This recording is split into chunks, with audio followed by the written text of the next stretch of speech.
La petite question du jour.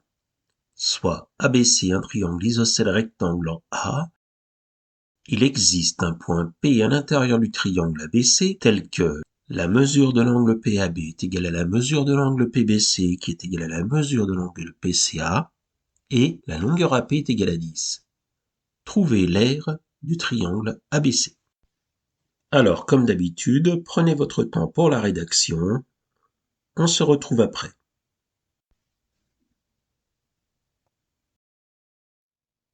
Alors, j'ai représenté la situation dans cette configuration, et comme le dit l'énoncé, les angles PAB, PBC et PCA ont la même mesure, qu'on va noter alpha.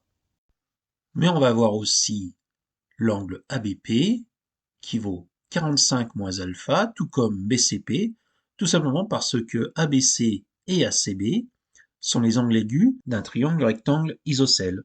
Et tout le monde sait bien que la mesure de chacun des angles aigus d'un triangle rectangle isocèle vaut 45 degrés. Intéressons-nous maintenant au triangle APB.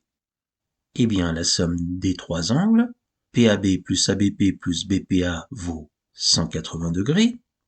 On remplace par ce qu'on vient de trouver. Ainsi, alpha plus 45 moins alpha plus BPA est égal à 180 degrés.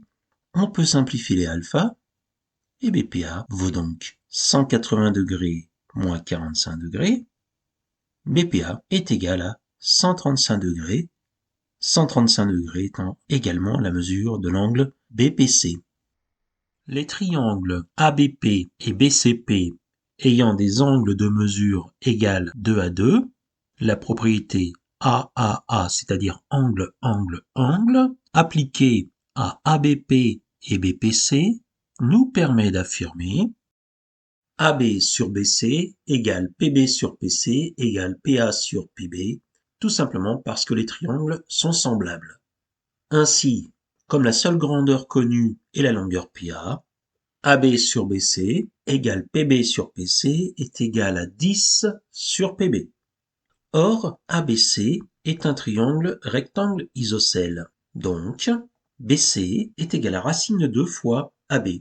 Ainsi, AB sur BC est égal à AB divisé par racine de 2 fois AB, qui est égal à 1 divisé par racine de 2. Finalement, AB sur BC égale racine de 2 sur 2. Alors maintenant qu'on connaît le coefficient de réduction qui permet de passer de BPC à BPA, nous allons pouvoir calculer PB en utilisant que 10 divisé par PB est égal à racine de 2 sur 2. On fait un petit produit en croix et on obtient que PB est égal à 20 divisé par racine de 2. Je multiplie au-dessus et en dessous par racine de 2 et j'obtiens finalement que PB est égal à 10 fois racine de 2.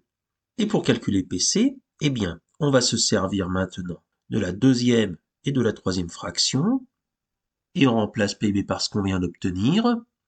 10 racine de 2 divisé par PC est égal à 10 divisé par 10 racine de 2.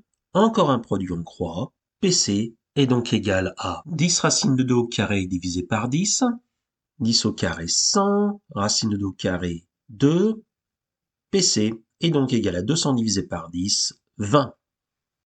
Nous allons maintenant nous intéresser au triangle APC et plus précisément à ses angles.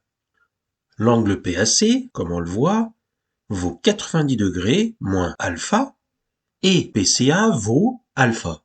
Donc la somme des deux, 90 moins alpha plus alpha, égale 90 degrés. Ces angles sont complémentaires, donc le triangle APC est un triangle rectangle et il est rectangle en P. Nous pouvons donc appliquer le théorème de Pythagore et obtenir que AC au carré est égal à PA au carré plus PC au carré, c'est-à-dire 10 au carré plus 20 au carré, égale 500.